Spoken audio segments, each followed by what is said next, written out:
Okay, let's tackle Packet Tracer Activity 4.2.4.4. Now in this one we are going to look at connecting devices, and we're going to show how you can connect devices in Packet Tracer, and that actually becomes kind of useful because remember Packet Tracer, you can do more than just play with their pre-created activities. You can create your own networks in Packet Tracer, drag and drop your own devices, and do all of your own connections.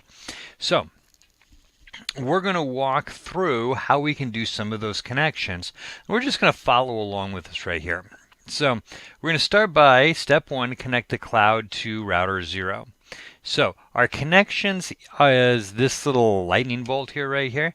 And we're going to take a copper straight through, and notice as you hover over each of these, down here it will tell you what it is. So this black line is copper straight through cable, and we're going to go from, and I'm just going to click on router 0, and I'm going to go from fast Ethernet 00 to cloud Ethernet 06. And these little triangles are going to function like link lights.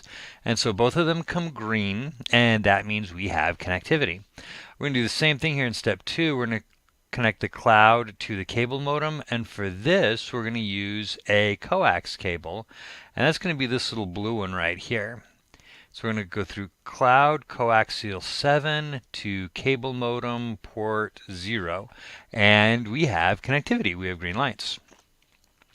So let's connect router 0 to router 1. Now for this we're doing serial. So we're doing serial 000 on router 0 to serial 00 on router 1. And the serial connections are going to be these red ones right here. And there's two different ones. So a serial cable in Packet Tracer is going to have a DCE end and a DTE end. And the DCE end is the one that provides clocking.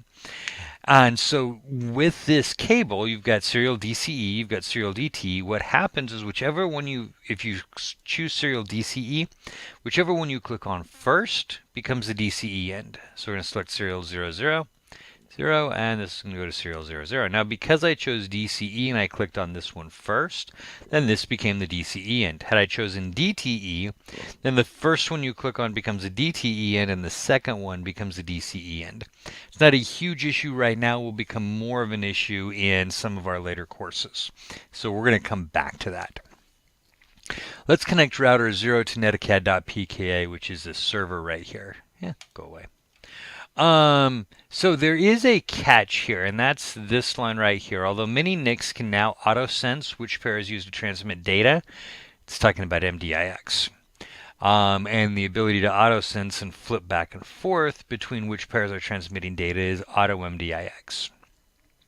Now in this case, it's saying that router 0 and netacad.pk do not have auto-sensing networks, which means we're going to have to use a crossover cable, because a router and a server or a PC are considered the same type of device for this type of connection. So we're going to use a crossover cable, fast Ethernet 01 to fast Ethernet 0, and our link lights come up. Then we're going to do a console cable right here, step 3. We're going to do a console cable, so that's going to be this blue one. We're going to click on our config terminal, RS-232, and then we're going to click on router 0 and make sure we put it in the console port. Now this is a console connection, not a network connection, so we don't have link lights. But it does show us that we're connected anyway. And then we're going to connect router 1 to the switch. Now technically a router, a PC, and a server are all kind of the same device when it comes to Ethernet connections. Switches are a different kind of device. So if you're not using AutoMDIX and you're going between two devices that are the same type, you need to use a crossover. If you're going between devices that are different, like our connection from a router to a switch, we're going to use a straight through cable. So this is going to be, let me make sure that we get the right one. Fast Ethernet 10. Oh, shoot. This one, and I forgot, is not actually an Ethernet. It is a fiber cable. And that's going to be this right here. Because we're going from Fast Ethernet 10, not 01, to switch Fast Ethernet 01. Now, the router comes up as green, which means we have link. And the switch comes up as orange, which means we don't. What's happening here is we are going through a process called STP. The spanning tree protocol is checking to make sure that we didn't loop our network. And so every time we plug something into a Cisco switch, it's going to take about 30 seconds for STP to run and for that link to come up.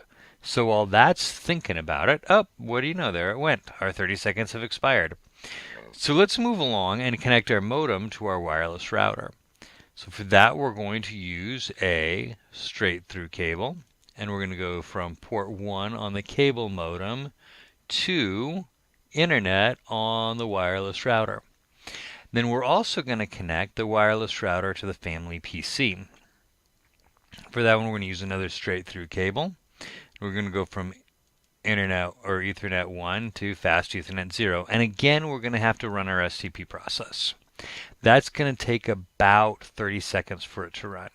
Now, if you want to double check any of these connections, if you hover your mouse over it, it should pop up and show you where you actually have connection.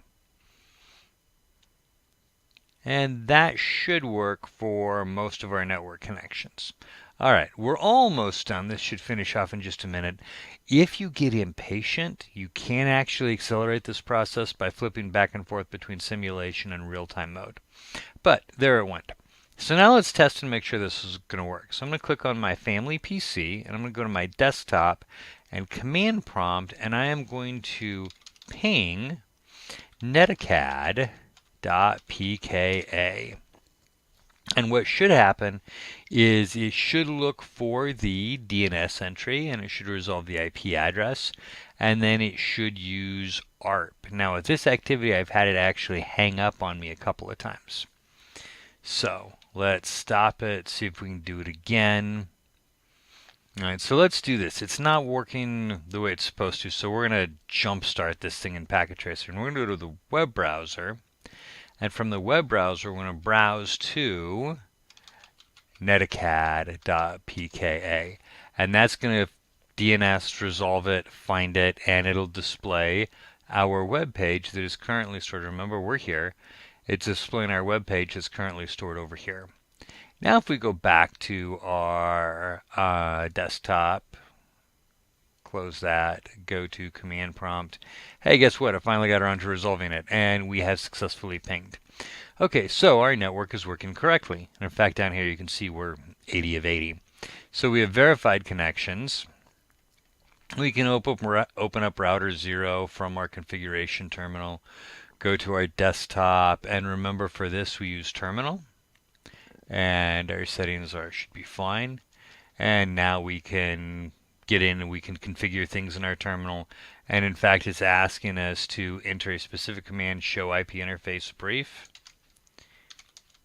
Show IP interface brief. And here are, there we go. And here are all of our settings. Okay, so that works fine. Now, one other thing, and I don't play with this a whole lot, but this is kind of interesting, is, let me expand this. This is our logical layout. We can also view a physical mode layout. So I'm going to click on that, and here is our home city, and then you've got kind of a little area over here showing multiple cities. Let's click on our home city, and you're going to see here we have, in our home city, we have the cloud, we have the primary network, we have the secondary network, and we have the home network. So if you click on, let's start with the cloud, you're going to see here we have a physical diagram and you can see connectivity. If we go back to let's go to our home network. There we go. I had to scroll down to see it. We've got a family PC, we've got a home PC, a cable modem, a home printer, all sitting on tables. And you can see where we have them connected to each other. So I don't play with this a whole lot. It is kind of interesting. There's our primary network and our power distribution device and our router. And so I find it interesting and kind of fun to play with. It's not someplace that I go to a whole lot, but since it was referenced here in the instructions, I thought I'd just let you go through and see that real quick. Okay, so that takes us through most of our basic connections in Packet Tracer.